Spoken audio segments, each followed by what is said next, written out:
క్షణం మాట్లాడతాను. సమీప గతంలోనే నేను రాసిన బొట్టు అనే కవిత మీద జరిగిన ట్రోలింగ్ చాలామందికి ఇక్కడ ఉన్న వాళ్ళల్లో తెలుసు. నాకు ముందు నాకు వెనక కూడా ఇంకా జరుగుతూనే ఉన్నాయి. నా తర్వాత రచయితలు అంటే వ్యక్తీకరణ మాత్రమే నాకున్న ఏకైక శక్తి అయినప్పుడు దాన్ని కూడా దెబ్బ కొట్టేటటువంటి శక్తి ఒక ఆఫ్టర్ ఆల్ మనిషికి ఎందుకు వచ్చిందో, ఎలా వచ్చిందో అసలు నాకు అర్థం కావట్లేదు.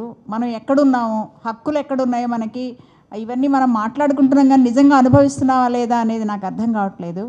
అతను మిత్రుడు చెప్పినట్టుగా ప్రెషర్ గ్రూప్ ఏర్పడాల్సిన అవసరం ఎంతో ఉంది. పోలీస్ స్టేషన్లో కేసు పెట్టినా ప్రయోజనం లేని పరిస్థితుల్లో ఈరోజు మనం ఉన్నాము. వాళ్ళు కూడా ఎందుకు రాసావు, నువ్వు రాసావు కాబట్టి మేము ఇట్లా చేస్తున్నావు అని మాట్లాడుతున్నారు వాళ్ళు. చాలా చాలా అవమానంగా ఉంటుంది. చాలా రోజుల పాటు నేను సోషల్ మీడియాకి దూరంగా ఉన్నాను. చాలా రోజుల పాటు నా ఫేస్బుక్కి తాళం వేసి పెట్టి కూర్చున్నాను. ఇది కూడా పద్ధతి కాదు.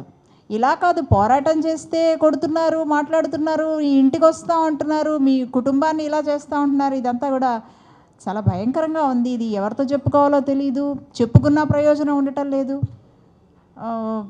చాలా ఇదిగా ఉంది, చాలా డిస్ట్రెస్గా ఉంది ఈ మూమెంట్. దీని గురించి మనం ఎదుర్కోవాలి. అలాగే ఇప్పుడు సజయ, వేణు ఇలా ఎంతమందిని చూడాలో ఇంకా నాకు అర్థం కావట్లా. ఇంకా అన్నిటికన్నా ప్రమాదం ఏంటంటే ఇంతకాలం శత్రువులు ఎవరు అనేది మనకు కనిపిస్తూ ఉంది. ఇప్పుడు మనలోనే ఉండి మన సాటి రచయితలు వీళ్ళ దగ్గరలో కూడా వీళ్ళు కూడా అదే భాషలో అలాగే మాట్లాడడం, ఇదంతా చాలా భయంకరంగా ఉంది. అశుద్ధ భారత్ అనే అంటే దేశంలో అటువంటి వృత్తి ఒకటి ఉంది అని మనం బాధపడుతూ తను రాస్తే, అలా బాధపడడం వల్ల దేశానికి చెడ్డ పేరు వస్తుంది, లేకపోతే ఆ టైటిల్ పెట్టడం వల్లే వస్తుంది అనేటువంటి అంటే అంత బుర్ర లేకుండా మాట్లాడుతున్నారు అనేది మనకు అర్థమవుతుంది.